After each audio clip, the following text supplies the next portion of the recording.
Un podcast Lectos. Soupçon est le deuxième tome du Temps des Hordes, un roman d'anticipation fantastique d'Anouk Langanais, paru aux éditions Albiane en 2018. Il est ici lu par Pierre Leblois et Maya Fred, avec la participation d'Anouk Langanais et Jackie Lemaine.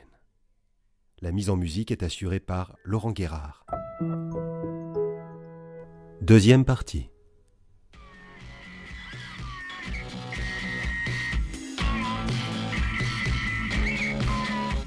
Une heure et quart plus tard, je sors de la plus belle réunion de rentrée de ma vie. Pour deux raisons au moins. La première, elle était animée par Madame Alrinade, responsable de la filière sciences du vivant et de la matière, qui est ma prof préférée, une bête en géologie et une femme d'action. Le genre qui n'a pas de temps à perdre, par exemple en réunion interminable, ce qui fait que nous sortons bien avant les autres, avec toutes les infos voulues. Je me régale à l'idée de l'avoir 4 heures par semaine, puis 6 l'année prochaine avec l'option. La deuxième, j'étais assis à côté de Nadia. Délicieuse surprise, elle a changé ses vœux d'orientation au dernier moment. Faute d'avoir une meilleure idée, elle s'était inscrite en filière métier du tourisme comme son frère pour être sûre de trouver du boulot, et la voilà en bio. Je ne sais pas pourquoi, mais c'est une sacrée bonne nouvelle. Sans elle, j'étais parti pour me retrouver isolé dans un groupe de parfaits inconnus, en dehors des cours de tronc commun qui regroupent tout le parcours scientifique. Nous nous retrouvons dans le hall désert, désœuvré. Tu es pressé ou tu as le temps de faire un tour ? Non, j'ai un peu de temps, je crois. Oui, j'ai 20 minutes. Parfait. Il paraît qu'il y a une cafette dans ce tas de tôle. On la cherche ? D'accord, mais pour le tas de tôle, tu abuses. Il est plutôt joli ce lycée, non ? Et puis tous ces miroirs qui réfléchissent la lumière extérieure, la clim éolienne naturelle, le côté écolo, ça devrait te plaire ? Ouais, sans doute. Mais l'aspect d'ensemble me dérange, le côté base spatiale du truc. N'était pas obligé, si ? Il n'y a pas que dans une pile de cubes qu'on peut mettre un ventilateur. Tu es vraiment réac des fois. Le monde était peut-être mieux avant, mais puisqu'on peut pas remonter le temps, il vaut mieux compter sur le progrès pour sauver ce qu'il en reste, non ? C'est ça qui t'intéresse ? L'environnement ? C'est ce qui t'a fait changer de filière ? Je vise plutôt la médecine, la recherche médicale. C'est à cause de ce gars, tu sais, le chercheur japonais chez qui on nous a envoyés. C'est un type passionnant, un grand spécialiste des hormones. Il nous a reçus cet été avec Mokhtar, dans son laboratoire à Tokyo. Carrément. Je savais pas, c'est génial. Il nous a demandé de ne pas en parler autour de nous, pour qu'on ne puisse pas faire le lien entre les hordes. Ils ont l'air plus que parano là-bas. Hein. Bon, quand on se bat contre des trafiquants d'armes, on a des raisons, je suppose. Enfin, à vous, on a le droit de le dire, et à nos parents, bien sûr. Mais c'est tout. Et alors ? Il a trouvé un moyen pour vous guérir ? Un silence. Un silence que je n'aime pas du tout. Il a tenté 4 traitements. Pas encore en vrai, en labo. Sur des échantillons de peau, de sang. Les tissus de Mokhtar réagissent très bien, à 2 des 4. C'est très encourageant, il y a un vrai espoir pour lui. Il ne va pas rajeunir, bien sûr, mais son vieillissement devrait ralentir. Peut-être atteindre un rythme normal, ou presque. Il pourrait même grandir un peu. Nous venons de recevoir les premières gélules et il va commencer ce soir, à très petite dose. Si tout se passe bien, les quantités augmenteront. J'ai comme un truc glacé dans le ventre qui remonte par la gorge. Faudrait pas qu'il atteigne mes yeux. Et toi ? Sur moi, pour le moment, rien ne marche. Le professeur Ayakami continue à chercher, mais il n'est pas très optimiste. Les hormones féminines ont l'air plus dures à bidouiller. Quand il augmente le dosage, le mélange devient cancérigène. Enfin, je schématise, mais tu vois l'idée. Bref, il aura au moins réussi à me donner la vocation. Et peut-être même du boulot, il m'a promis de m'embaucher dans son équipe, si je tiens le coup assez longtemps. Je suppose que c'était une blague, mais après tout, qui sait. Pierre ? Tu m'écoutes ? Ça va ? Si tu tiens le coup assez longtemps. Je voudrais ne plus t'écouter, Nadia. Je voudrais me boucher les oreilles. Je voudrais que tu n'aies pas dit ça. Surtout, je ne veux pas chialer comme un gamin alors que tu es si forte. Qu'est-ce qui se passe ? Tu captes Radio Caillou ? Il y a un rocher qui a un message urgent ? J'arrive à tordre ma bouche. On dira que c'était un sourire, je n'ai pas mieux. Où veux-tu qu'il y ait des rochers dans cette boîte de conserve ? Non, je n'ai rien capté ces derniers jours, à part en m'approchant de l'incendie. Mais j'ai fait demi-tour, c'était insupportable. Je te crois. C'est horrible de voir brûler des collines entières sans rien pouvoir y faire. Si seulement ce foutu vent se calmait. Pas avant une semaine d'après la météo. Tiens, regarde. Ça doit être la fameuse cafette. Ouais, c'est ça, la cafette. Haha, désopilant. On y va quand même ? Bah non, je préfère pas. Pourquoi? Ils peuvent avoir un humour pourri et un chocolat chaud décent, hein, ça n'a rien à voir. C'est pas le problème, mais il est déjà presque l'heure. L'heure de quoi? De la sortie des autres? Pas grave, on leur met un message, ils nous rejoindront. Je ne peux pas rester aujourd'hui, j'ai un copain qui vient me chercher. Qui ça? L'homme à la Harley? Oui. Mais on se voit demain en cours, t'inquiète. Allez, fais pas cette tête. On aura le temps de le goûter, ce chocolat, et même d'en avoir plus que marre. Viens, il me reste 5 minutes. On va faire le tour de ce cube pour voir les salles de sport. Ça va peut-être te dérider. Il paraît qu'il y a même un stade. Là, regarde, il est flambant, non? C'est vrai, je l'avais remarqué. Du haut de la colline. Une belle pelouse synthétique d'un jaune poussin surprenant. Sans doute de meilleure qualité que celle des clubs de la ville qui frôlent la faillite chaque année. Plutôt une bonne nouvelle, j'avoue. Mais là, tout de suite, je m'en fous. Je n'ai pas envie de jouer au foot, ni de boire un chocolat. J'ai envie de tuer un type que je n'ai jamais vu. Et quel âge il a, ton copain? Pardon? Pourquoi? Qu'est-ce que ça peut te faire? Rien, je me demandais juste... Tu te demandais juste? Mais fous-toi de ma gueule en plus! C'est Mokhtar qui t'envoie, c'est ça? Il n'ose plus me faire la morale lui-même, alors il embauche ses potes? Quoi? Mais non! Il m'a rien dit du tout, Mokhtar, je te jure. Bah voyons, et t'as rien dit. Eh bien toi, tu iras lui dire que je n'aime pas qu'on m'espionne. Et que s'il a un truc à me dire, il me le dise en face. Ou plutôt qu'il la ferme si ça le regarde pas. Avant que j'aie pu en placer une, elle fait volte-face furieuse et entre dans le bâtiment le plus proche en claquant la porte derrière elle. Je cours à sa suite le long d'un couloir immense qui dessert des salles de gym et de muscu high-tech. C'est vrai qu'il a peut-être des bons côtés, ce tas de cubes. On verra. Nadia, arrête, please. D'accord, ma question était indiscrète et je la retire, ça te va? Trop tard! Allez, Nadia, arrête en vrai. Mokhtar n'a rien à voir là-dedans, je te le jure. Il faut que tu me crois. C'est moi qui voulais savoir, pas lui. J'étais... juste curieux. C'est normal, non? Tu ne t'intéresses pas à la vie de tes potes, toi? Elle tourne à angle droit, si serré que je dérape sur le sol en béton ciré de frais, puis nous empruntons un autre couloir à peine moins long. Mais écoute-moi une minute au moins. Dis, tu sais où tu vas là? Je crois qu'on a changé de cube et on dirait qu'on descend. Elle hésite un instant, tourne à droite et passe une porte coupe-feu qu'elle tente de me fermer au nez. Sans succès. Nouveau couloir en pente, escalier, couloir, elle finit tout de même par s'arrêter. Eh merde, je suis paumé. Et en retard, t'es content? Pas spécialement. Pour ton rencard, tu n'as qu'à lui mettre un message, non? Le mec avec une bécane pareille doit bien avoir un portable. Allô? C'est moi. Oui, la réunion est finie. J'ai juste un truc à récupérer pour mon dossier et j'arrive dans 5 minutes. Moi aussi. Bisous. Bon, Nadia, avant qu'on sorte de là, j'ai un truc à te demander. On va être ensemble toute l'année. Alors, est-ce qu'on peut éviter de s'embrouiller le premier jour? Je te parlerai plus de ton type, promis. Tu fais ce que tu veux, ça te regarde, mais juste qu'on soit bien clair. Je suis réac, je suis maladroit, je suis tout ce que tu veux, mais je ne suis ni un espion, ni une balance, ni pour ton frère, ni pour personne, d'accord? D'accord, je te crois. Excuse-moi. C'est mon frère qui m'a mis les nerfs, tu n'y es pour rien. On cherche la sortie maintenant? Bonne idée. Par là, peut-être? On peut tenter. 34. 34 quoi? Minutes? Marche? Non, 34 ans, mon copain. Il s'appelle Jeff et il est biologiste, justement. C'est lui qui a ouvert le grand labo pharmaceutique à Portich, tu vois? Ouais, je crois. Bon, t'es pas obligé de me... Je suis obligée de rien du tout. Je le sais, mais il faut que j'assume. Tu as raison, les gens sont curieux, et je n'ai rien à cacher. Ça t'intéresse, tu me demandes, je te réponds. Voilà, c'est simple. Simple? Ouais. Tu trouves que c'est trop vieux, hein? Bon, là, c'est toi qui cherches à me piéger, j'ai rien dit. Non, mais j'ai l'impression d'entendre ta voix dans ma tête. Si ça se trouve, je développe un nouveau pouvoir à la noix. Ou alors, c'est toi qui es prévisible. Oh, tu as raison, je suis prévisible. Oui, là, par exemple, je savais que j'allais craquer. Qu'est-ce que tu veux que je te dise, Nadia? C'est peut-être pas vieux, 34 ans, mais c'est l'âge qu'aurait eu ma mère. Et toi, tu as 6 mois de moins que moi, 15 ans et demi. Ça, c'est sur le papier. Est-ce que tu m'as regardé? Tu trouves que j'ai l'air d'avoir ton âge? Non, ce n'est pas sur le papier, c'est dans la vraie vie. Tu peux avoir l'air d'une femme tant que tu veux, je ne marche pas. Il y a 2 ans, on faisait encore des châteaux de sable tous les deux, tu t'en souviens?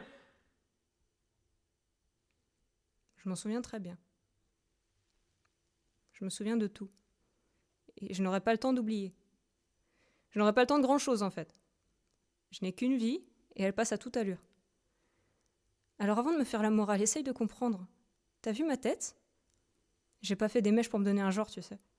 C'est pour cacher mes premiers cheveux blancs. Tu saisis? Tu trouves toujours que Jeff est vieux? D'ici 5 ou 6 ans, c'est moi qui aurai l'air d'être sa mère. Je sais pas quoi te répondre. Je n'ai plus rien à dire. J'ai jamais eu rien à dire. Je m'en veux tellement. Allez, viens, on arrête de pleurnicher, on sort de là, j'ai un rencard. Et pas de temps à perdre. Elle m'entraîne vers une autre porte coupe-feu. Je la suis, complètement déboussolé. Je ne sais plus où je suis, ni quand. Je m'en fous de me perdre, tant que je ne la perds pas. J'ai dit ça ? Oui, j'ai dit ça. Mais c'est pas possible. Encore un escalier qui descend. Par où on remonte, bon sang, et où est la lumière ? On doit être arrivé au sous-sol, en effet. Le système d'éclairage réfléchissant ne fait plus effet. Il ne reste plus qu'à dénicher un bon vieil interrupteur. La porte claque derrière moi quand je la lâche pour allumer la torche de mon portable. Pierre, tu peux m'éclairer une minute, s'il te plaît ? Mon terminal est paumé au fond de mon sac, il y a un truc qui me démange à la cheville.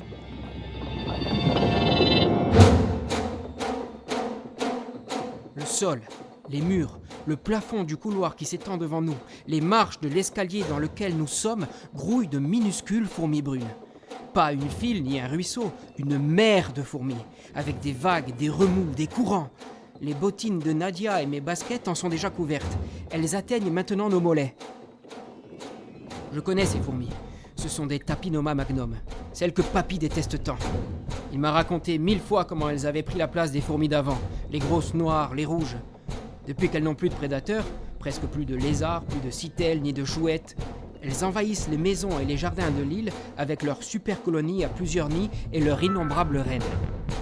Mais à ce point-là, une marée pareille.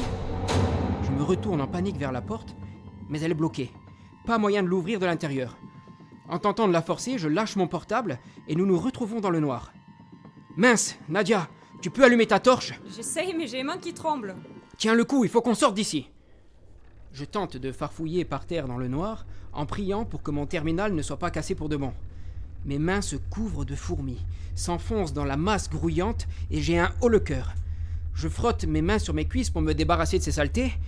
Très mauvais réflexe. Aussitôt, des dizaines d'aiguilles minuscules s'enfoncent sous ma peau. Les Tapinomas n'ont pas de venin, mais elles deviennent très agressives quand elles se sentent menacées. Fais gaffe, Nadia. Surtout, pas de mouvement brusque, sinon elles mordent. Je sais, on en a plein le jardin au village. Je bouge pas. Mais elle monte de plus en plus haut. Ça y est, j'ai ma torche. Nadia braque le faisceau de lumière sur ses jambes. Les fourmis lui arrivent jusqu'à la taille. Elles explorent sa ceinture de cuir. Elle gémit et se cramponne à son portable qu'elle braque vers mes pieds. J'ai des fourmis jusqu'aux genoux, sur mon jean comme dessous. Un geste de trop et la démangeaison deviendra une brûlure cuisante. Je repère mon portable. Il forme une bosse sous la nappe d'insectes étalée à mes pieds. J'avale ma salive comme je peux et je l'empoigne très vite pour ne pas vomir et ne pas y penser. Je souffle dessus très fort pour dégager ma main de l'appareil. La plupart des fourmis tombent, mais quelques-unes s'accrochent et me mordent comme elles peuvent. L'écran a l'air intact, mais l'appareil ne s'allume pas. Sans doute un faux contact dû à la chute. On va devoir se débrouiller avec le tien. Impossible de faire demi-tour, il faut qu'on sorte par l'autre côté. Mais on sait même pas s'il y a une sortie à l'autre bout, on dirait une cave. Attends, je vais tenter d'appeler du secours. Ah, pas de réseau, on est dans un souterrain, c'est foutu. Écoute, il faut quand même qu'on tente d'avancer, on n'a pas mieux à faire. Je peux pas enfoncer cette saloperie de porte, c'est un machin coupe-feu tout neuf, je vais y laisser une épaule. Plus loin, on trouvera peut-être au moins une grille d'aération. T'as raison, on y va, avance doucement surtout. Au ralenti, nous descendons les marches une à une, sans un mot. Sous nos semelles, la chitine de milliers de carapaces minuscules produit un crissement de neige.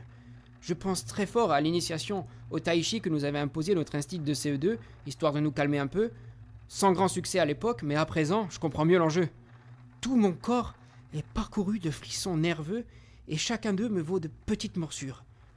Devant moi, la lumière de la torche tremble comme la main de celle qui la tient. Pierre, Oui, d'où tu crois qu'elles viennent? j'en sais rien. Pourquoi tu chuchotes? Je sais pas, pour pas les énerver, je suppose. Je crois pas qu'elles entendent. Enfin, remarque, dans le doute.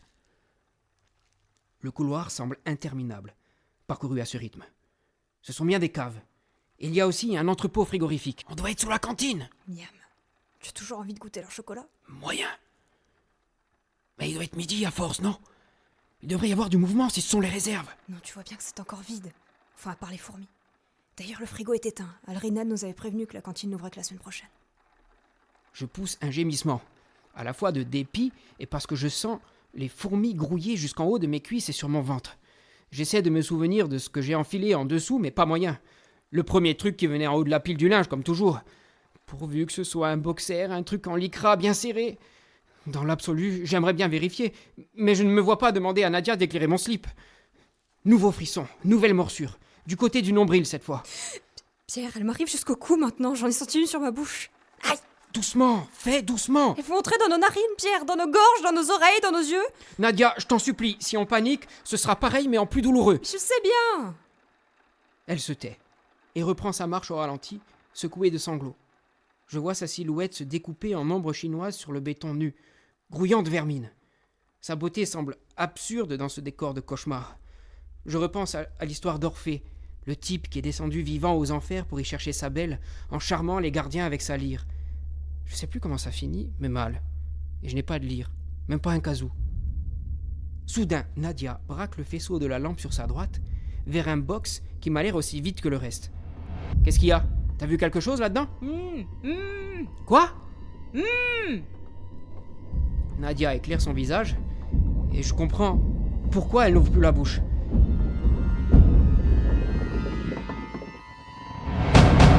Les fourmis sont partout, dans ses boucles, sur ses joues.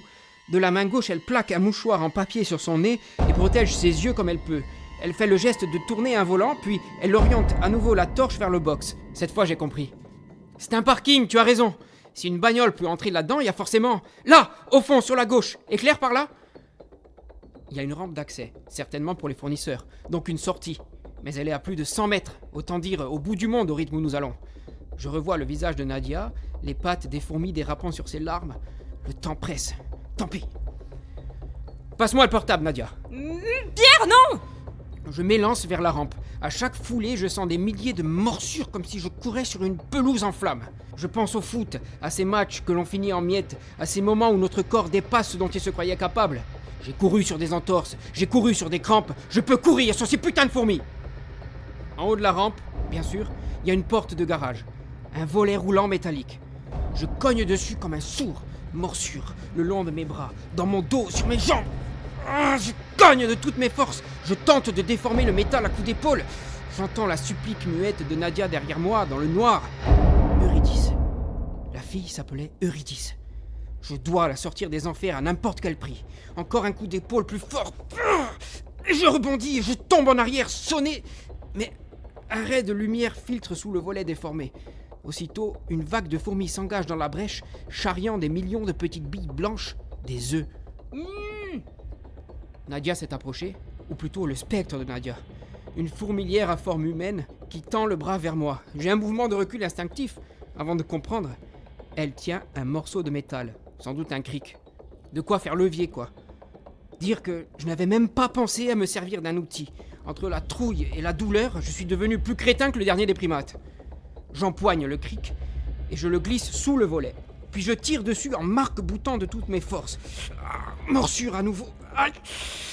Mais le volet se tord et se soulève de plusieurs centimètres. En répétant la manœuvre 3 ou 4 fois, je devrais ouvrir un passage suffisant pour qu'on puisse se glisser dessous. Je recommence. Je force comme une brute. Je dérape et ma tête heurte le volet. Je suis à moitié sonné. Mais je me relève et je reprends. Du sang chaud coule sur ma tempe, à moins que ce ne soit de la sueur. Des fourmis entrent dans mon nez, me font éternuer violemment. L'ouverture est maintenant haute de plus de 10 cm. Encore un coup de levier. Je sens une brûlure profonde dans mon épaule, qui s'ajoute aux brûlures de la surface, innombrables. Ça devait arriver. Je me recule. C'est peut-être assez grand pour Nadia. J'espère. Je lui fais signe. Elle inspire un bon coup à travers son mouchoir, puis plonge dans la brèche et se tortille pour passer. Ses hanches bloquent, mais elle se dégage d'un coup de rein brutal, déchirant le cuir de son pantalon. Elle est passée. Pierre, sors vite! Je ne peux pas. C'est déjà limite pour toi, alors pour moi... Tu peux pas plus agrandir le passage? Je sais pas. J'ai très mal. Tiens, prends le portable et essaie de trouver du secours. Elle bondit et se rue je ne sais où. J'entends les pas de sa course qui s'éloignent, ses talons qui claquent. Je reste seul. Dans la faible lumière qui passe sous le volet, à travers le flot continu des insectes. Je tente de me redresser pour attraper le cric, mais La douleur me vrille l'épaule, m'arrache un cri qui m'oblige à ouvrir la bouche. Je recrache les fourmis comme je peux et je me roule en boule contre le volet, les yeux fermés, mon t-shirt plaqué sur mon nez. Toute ma peau irradie comme si j'avais été passé au grill. J'ai l'impression de sentir chaque antenne qui me palpe, chaque patte qui me piétine. Tellement de pattes. J'essaie de fredonner un air, n'importe lequel, juste pour ne pas perdre connaissance. Je ne sais même pas quel son ça fait, une lyre.